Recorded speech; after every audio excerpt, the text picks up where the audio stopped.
कर्मचारी व अधिकारी यांना 26 जानेवारी प्रजासत्ताक दिनानिमित्त सर्वांचे अभिनंदन आणि शुभेच्छा देतो। 26 जानेवारी खऱ्या अर्थानं आपला देश तर 15 ऑगस्टला स्वतंत्र झाला, पण घटना अंमलात आली 26 जानेवारी 1949। या आपल्या संविधान घटना समिती किंवा जे आपण घटना आपण अंगीकृत केली 26 जानेवारीला, त्याच्यामधून आपल्याला सगळ्यांना म्हणजे व्यक्त होण्याची संधी मिळते। त्याच्यामध्ये तुम्हाला बोलायचा अधिकार, तुम्हाला हक्क मागायचा अधिकार, हे सर्व काही जे मिळतो। आपल्याला 8 घंटेच काम करायचं किंवा जे काही आपल्याला हक्क दिलेत, अधिकार दिलेत बोलण्याचा, जगण्याचा, हे पहिले नव्हतं। हे सर्व जे हक्क मिळालेत आपल्याला, ते या भारतीय घटनेमुळेच मिळाले। ही घटना 26 जानेवारीला आपण अंमलात आणली।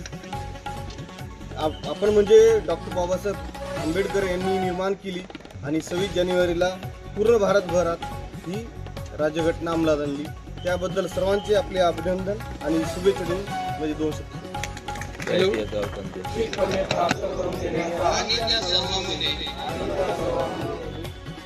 व्यक्तीची प्रतिष्ठा व राष्ट्राची एकता यांचे आश्वासन देणारी बंधुता प्रवृत्ती करण्याचा संकल्पपूर्वक विचार करून आमच्या संविधान सभेत आज दिनांक 1950 रोजी याद्वारे संविधान अंगीकृत आणि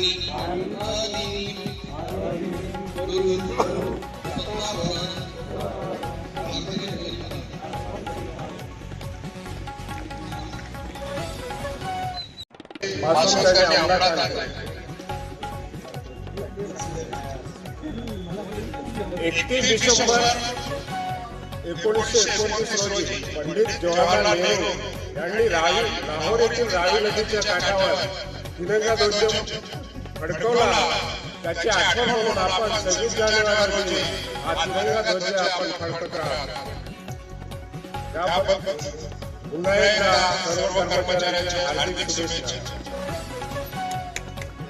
डिसेंबर 2023 रोजी आपल्या आगाराने 3,58,000 एवढे प्रॉफिट कमावले, त्याबद्दल सर्व कर्मचाऱ्यांच्या हार्दिक शुभेच्छा, अभिनंदन।